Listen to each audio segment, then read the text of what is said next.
பார்போற்றும் பதிரு யுத்தம் நடந்த மாதம், தீய பகை வீழ்த்தி வெற்றி கனியை பெற்ற மாதம், இனிமையான இஃப்தார் இருக்கும் மாதம், கெட்ட ஷைத்தானை ஓட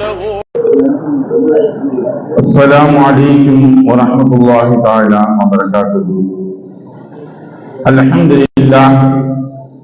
அல்ஹம்துலில்லாஹி ரப்பில் ஆலமீன்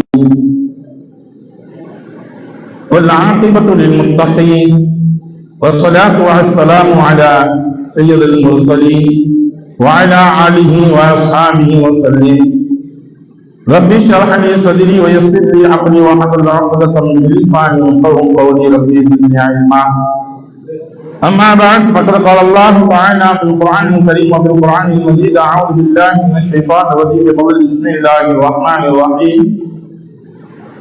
إن المصدقين والمصدقات وأقرضوا الله قرضا حسنا يضاعف لهم ولهم أجر كريم إلى آخره. صدق الله العظيم. قال نبينا صلى الله عليه وسلم في الخبر سيد البشر: الصدقة رد البلاء والقضاء. أو قال نبينا صلى الله عليه وسلم: صدق رسول النبي الكريم.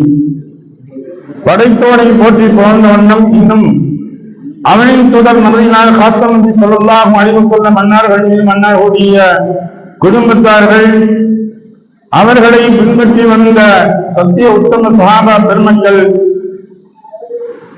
நம் அனைவரின் மீதும் அல்லாஹ்வுடைய சாந்தி என்றும் சமாதானங்களை என்றென்றும் நகர்ந்து கொண்டே இருக்கட்டுமாக.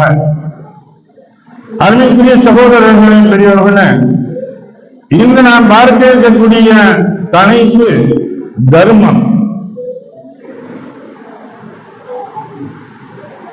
அல்லாஹ் கடமையாக்கப்பட்டது ஜகாத்,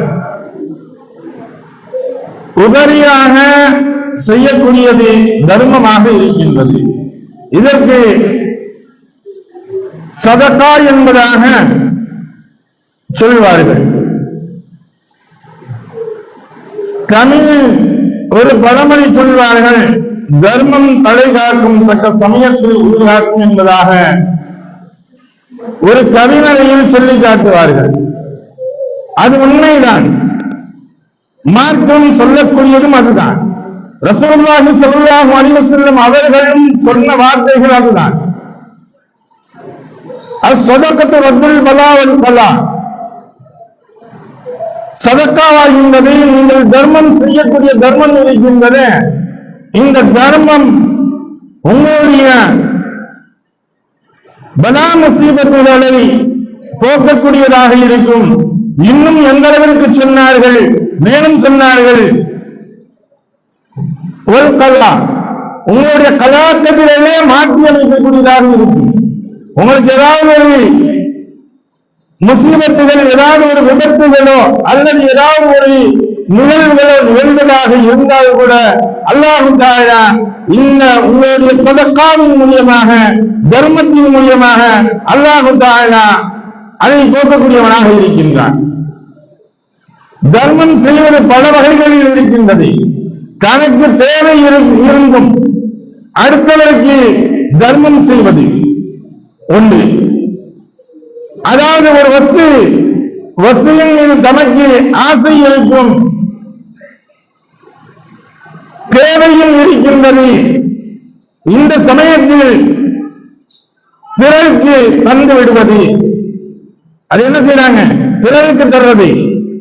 அலி ரலியல்லாஹு தஆலா அவர்கள், அவர்களுடைய குடும்பம், அன்னை பாத்திமா ரலியல்லாஹு தஆலா அன்ஹா அவர்கள் செய்த விஷயங்களை அல்லாஹ் தஆலா மெய்சிலிருக்குமாறு தன்னுடைய குர்ஆன் ஷரீஃபில் எடுத்துக் கொள்கின்றான்.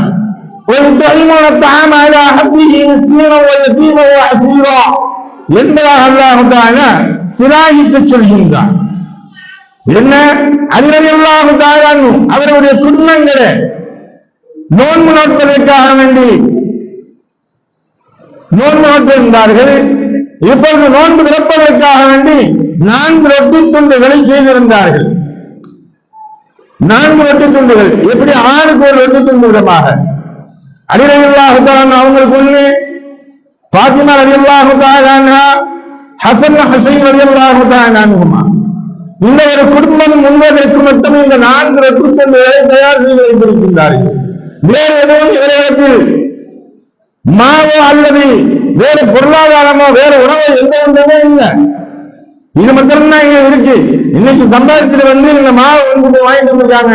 இதுவும் சொல்ல போனால் தொழுக்கோழிமையுடைய மாவு, சலிக்கப்பட்ட மாவு அல்ல. இந்த மாவு வந்து வெட்டுக்குள்ள செஞ்சு வச்சிருக்காங்க. இப்ப அவர்களுடைய நோன்பு திறக்கக்கூடிய சமயத்தில் அவங்க அமர்ந்து கொண்டு இருக்கின்றார்கள். நோன்புக்காக வேண்டி திடீரென்று ஒரு மிஸ்கின் வந்து நின்று கொண்டு கேட்கின்றார், நான் உணவு உண்டு 3 தினங்களாக ஆகின்றது, பசியுடன் இருக்கின்றேன், எனக்கு ஏதாவது உணவு இருந்தால் தாருங்கள் என்பதாக ஒரு மிஸ்கின் வந்து என்று கேட்கின்றார். கேட்ட உடனே என்ன செஞ்சாங்க, ஒண்ணும் பார்க்கல, இவங்க இருந்த 4 ரொட்டி துண்டுகளை எடுத்து கொடுத்துட்டாங்க. என்னங்க, இருந்த 4 ரொட்டி துண்டையும் ஒன்ன வச்சு ஒன்ன கொடுத்துட்டு 3 வச்சுக்கல. 4 நபர்களுக்குரிய ரொட்டி துண்டுகளை எடுத்து கொடுத்து விடுகின்றார்கள். 4 நபர்களும் ஒன்றும் இல்லாமல் வெறும் தண்ணீரை குடித்துக் கொண்டு 2வது நாள் நோன்பு நோற்றிருக்கின்றார்கள். மறுநாள் 2வது நாள் நோன்பு நோற்றிருந்து இதே ஒரு அறிவுரை இல்லாதான் அன்னைக்கு பகல்ல போய் சம்பாதிச்சுட்டு வந்து கொஞ்சம் மாவு வாங்கிட்டு வந்து மீண்டும் அதே போல 4 ரொட்டி துண்டுகளை சமைக்கின்றார்கள். அதே போன்று மறுநாளும் அவர்கள் நோன்பு இறக்கக்கூடிய சமயங்களில் அமர்ந்த நேரத்தில் எத்தீமான ஒரு மனிதர் வருகின்றார். அவர் அதே போன்று சொல்கின்றார், நான் உணவு உண்டு 3 தினங்களாக ஆகின்றது, பசியாக இருக்கின்றது, ஏதாவது உணவு இருந்தால் தாருங்கள் என்பதாக கேட்ட பொழுது 2வது நாளும் அந்த ரொட்டி துண்டை கொடுத்து விட்டார்கள். 4 ரொட்டி துண்டுகளையும் 3வது நாளும் ஒன்றும் இல்லாமல் வெறும் தண்ணீரை கொடுத்து விட்டு 3வது நாள் நோன்பு நோக்கின்றார்கள். நோன்பு திறந்தது அப்படித்தான், அதே நோன்பு நோக்கிறாங்க. இப்பொழுதும் அதே போன்று வேலைகள் செய்து கொண்டு 4 ரொட்டி துண்டுகளை தயார் செய்து வைத்திருக்கின்றார்கள். இந்த சமயத்தில் 3வது நாள் நோன்பு திறக்கக்கூடிய சமயத்தில் ஒரு கைதி வருகின்றார். அந்த கைதி வந்து சொல்றாரு, நான் சாப்பிட்டு 3 நாளாக இல்லை, பசியுடன் இருக்கின்றேன், ஏதாவது உணவு இருந்தா தாருங்க அப்படின்னு சொன்ன உடனே 3வது நாளும் கொடுத்துடுறாங்க. 3 நாட்களும் எந்த ஒன்றுமே உணவுகள் என்பது உண்ணாமல் வெறும் தண்ணீரை குடித்துக் கொண்டு நோன்புகள் நோட்டார்கள், நோன்புகள் திறந்தார்கள். இன்னைக்கு என்ன நினைக்கிறோம், நாம் நல்ல முறையில சாப்பிட்டா கூட அண்டை வீட்டார் பக்கத்து வீட்டார்கள் கூட அவங்க எப்படி இருக்காங்கன்னு கூட கண்டுக்கிறாத சூழ்நிலைகள் தான் போய்கிட்டு இருக்கோம். அடுத்தவங்க சாப்பிட்டாங்கன்னு தெரியல, நாம எல்லாத்தையும் சாப்பிட்டு காலியாக்குன்னு நினைச்சுக்கோம். ஆனா அவங்க என்ன நினைச்சாங்க, இருந்ததை மொத்தமாக கொடுத்தார்கள், கணக்கு என்று எடுத்து வைத்துக் கொள்ளாமல் எல்லாவற்றையும் கொடுத்தார்கள். அல்லாஹ் தஆலா சிராயிற்கு இறக்குகின்றான்,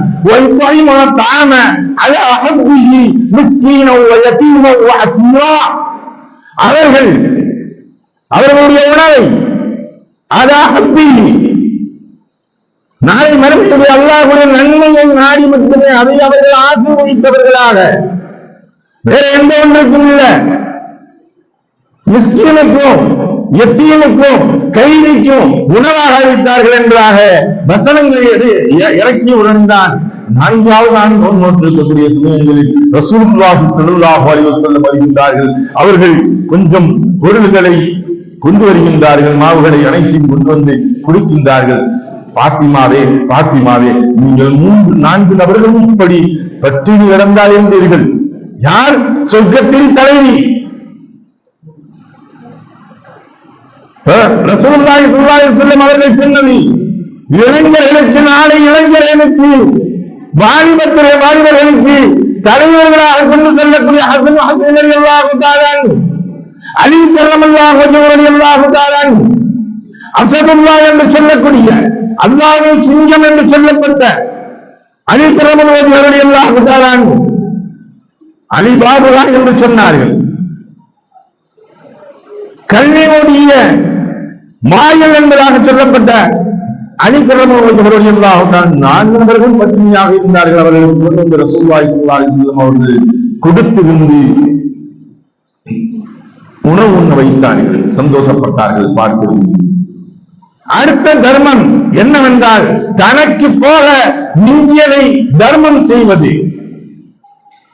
தனக்கு எடுத்துக்கிறது, தனக்கு எடுத்துக்கிட்டது பாக்கி உள்ளதை மிஞ்சியதை நாம் சேர்த்து வைக்கலாம், நம்ம எல்லாத்துக்கும் கொடுப்போம் அப்படின்னு கொடுக்கிறது.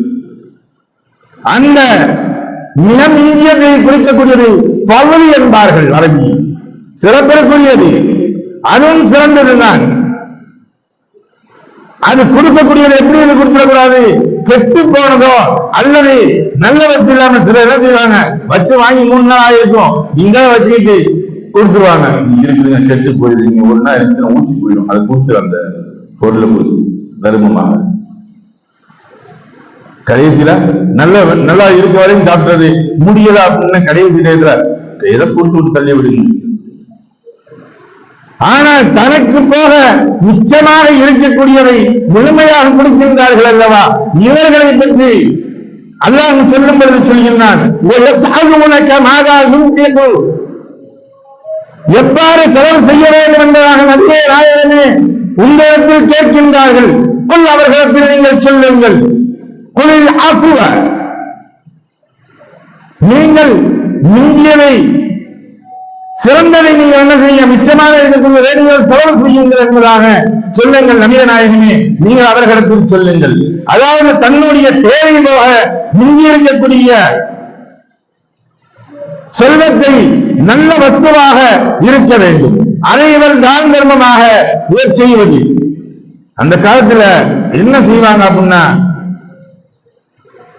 பண்ணையில் தேங்காய் மாங்காய் போன்ற வஸ்துகள் எல்லாம் விளைஞ்சிருந்துச்சுன்னா தனக்கு எடுத்துக்கிட்டு பாக்கி உள்ளது மன்னவனுக்கு நலவாழ்க்கணும் கொடுக்குறீங்க, அந்த அவங்களுக்கு கொடுத்துருப்பாங்க.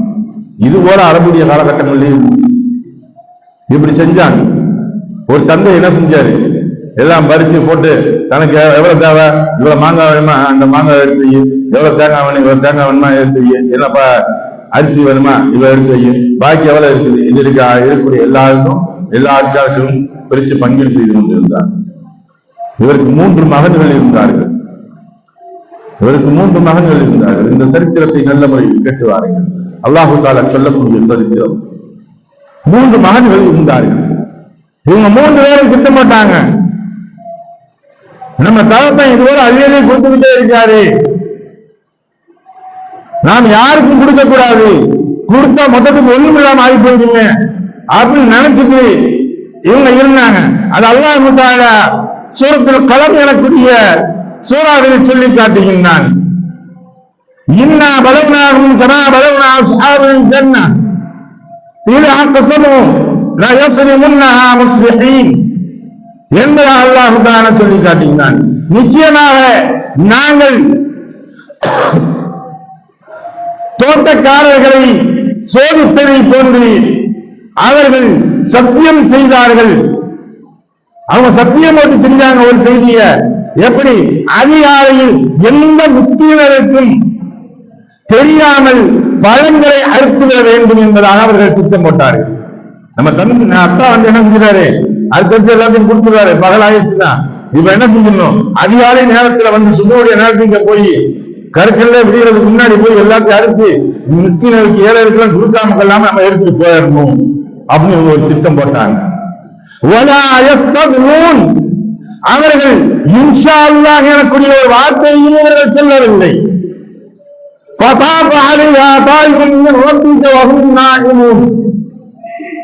அதற்கு அல்லாஹ் தஆலா இரவோடு இரவாக அவர்களுக்கு தூக்கம் ஒன்றை கொடுத்து, அதே போன்று அந்த தோட்டத்திற்கு அழிவும் வந்தது. நல்லா இவங்க தூங்கினாங்க, தூங்கிட்டு அந்த தோட்டத்தை அல்லாஹ் தஆலா அழிச்சுட்டான். இறைவன் மேலிருந்து ஒரு நெருப்பு வந்து கருக்கியது. அல்லாஹ் சொல்லினான்,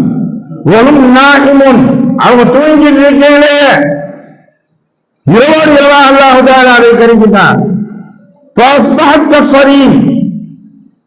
கடுமையான இருள்பட்டதாக அந்த இரவு மாறிவிட்டது.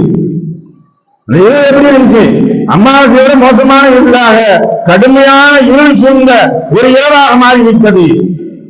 மேலும் தொடர்ச்சியாக அல்லாஹ் தஆலா இந்த வசனங்களை சொல்லி காட்டுகின்றான். அறுவடை செய்யலாம் என்று அதிகாலையிலே வாருங்கள் அறுத்து விடலாம் என்று அவர்களுக்கு ஒருவர் மற்றவரை அழைத்துக் கொண்டிருந்தார்.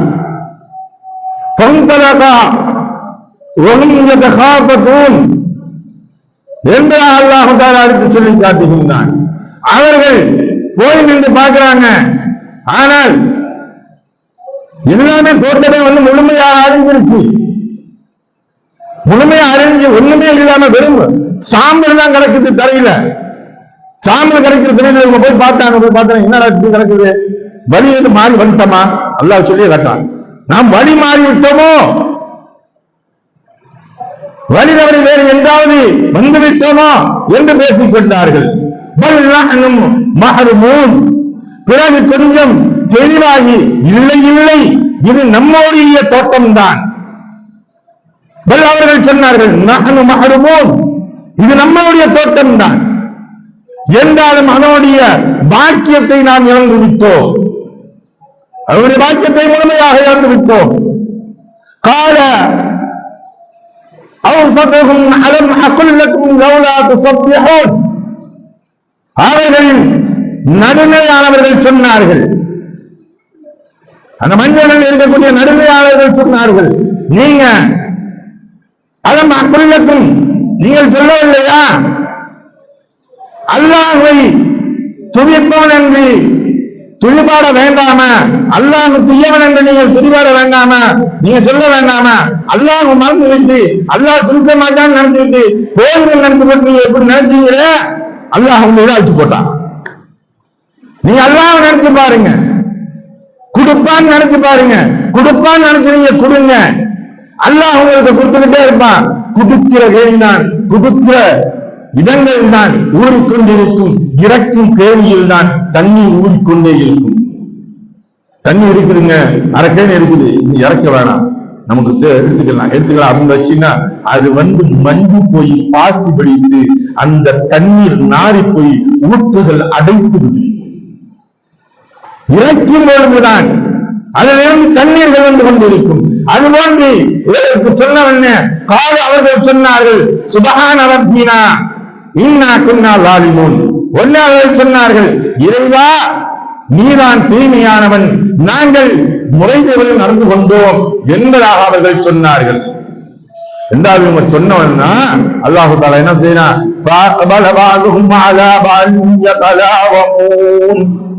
அவர்கள் சிலர்களின் மீது கடிந்து கொண்டார்கள். தௌபா செய்து பிறகு அல்லாஹ் அவர்களுக்கு வேறொரு தோட்ட பூமியை தந்தார். அடுத்து ஒரு தர்மம் உள்ளது, அதாவது ஒரு வஸ்து அது மிக மட்டமானது, தானே அதை தொடும்போது கண்களை பொத்திக் கொள்வார். இந்த ட்ரெஸ் இதெல்லாம் மனுஷன் கரித்துணிக்கு கூட யூஸ் பண்ணுவானா? இந்த 100 ரூபாய் சேலை, லாட்டு சேலை, ஜக்காத்து சேலைன்னு ஒரு சேலை இருக்கு. வேட்டி, ஜக்காத்து வேட்டி, ஜக்காத்து சேலை கொடுக்கக்கூடியது நாம் பிரயோஜனமாக இருக்கக்கூடியதை பார்த்து கொடுக்க வேண்டும். ஏதோ ஒரு கடமையை கிடைக்கிறோம் அப்படின்னு சொல்லி போட்டு ரேட்டு கம்மியானது ஒரு நல்ல கைதி ஆயிடுங்க, ரேட்டு கம்மியான நல்ல சேலையா ஒண்ணு அடிங்க, அதை எடுத்து கொடுத்து விடுவாங்க. நீங்க உங்க வீட்டுடைய குடும்பத்தில் உள்ளவர்கள் நீங்கள் அதை உடுத்துவீர்களா, அதை கட்டுவீர்களா என்று எண்ணி பாருங்க. அல்லாஹ் சொல்கின்றான்,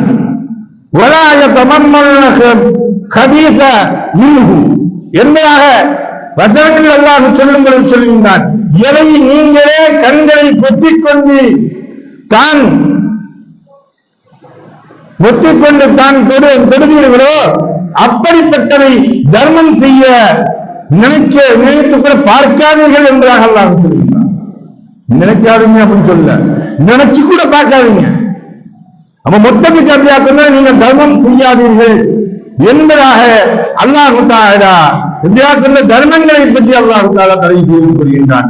அருமைக்குரிய சகோதரர்களே, நாம் கொடுக்கக்கூடிய தர்மங்கள் எப்படி இருக்க வேண்டும்? பிறருக்கு பிரயோஜனமாக இருக்க வேண்டும், பிறரை சந்தோஷப்படுத்தக்கூடியதாக இருக்க வேண்டும், அவர்களுடைய தேவைகள் பூர்த்தி ஆகக்கூடியதாக இருக்க வேண்டும். நபியாக்கள் தர்மங்களை கொடுக்கக்கூடியவர்களாக ரசூலுல்லாஹி சொன்னாங்க. தொழுகைக்கு நான் ஒரு நாள் அசருடைய தொழுகைக்கு சலாம் கொடுக்குறாங்க. சலாம் கொடுக்குற வேகமா போனாங்க. போய் நின்று வீட்டுக்குள்ள போறாங்க. வீட்டுக்குள்ள போயிட்டு கொஞ்ச நேரம் கழிச்சு வீண்டு வர்றாங்க. வந்தவனை கேட்கிறாங்க, சஹாபாக்கள் பார்த்தாங்க, என்ன ரசூலுல்லாஹி சலாம் கொடுத்தனே ஓடினாங்க, இந்த ஓட்டம் ஓடினாங்க, ரெண்டாவது இதுல வர்றாங்களே அப்படின்னு. அப்ப ரசூலுல்லாஹி ஸல்லல்லாஹு அலைஹி வஸல்லம் சொன்னார்கள், ஒன்றுமல்ல, சதகாவுடைய தர்மத்துடைய பொருள் என்னுடைய வீட்டில் ஒரு கட்டி இருந்தது, தங்க கட்டி இருந்தது, அதை நான் கொடுத்து விட்டு வந்தேன். அது இருக்கக்கூடிய சமயங்களில் நமக்கு ஏதாவது நிகழ்ந்து விடக்கூடாது என்று நான் எண்ணிக்கொண்டிருந்தேன், அதனால அதை கொடுத்து விட்டு வந்தேன் என்பதாக ரசூலுல்லாஹி ஸல்லல்லாஹு அலைஹி வஸல்லம் அவர்கள் சொன்னார்கள். அருமைக்குரிய சகோதரர்களே, இன்னும் ஒரு விஷயங்கள், கணவன் செய்யக்கூடிய தர்மம், மனைவி செய்யக்கூடிய தர்மம்.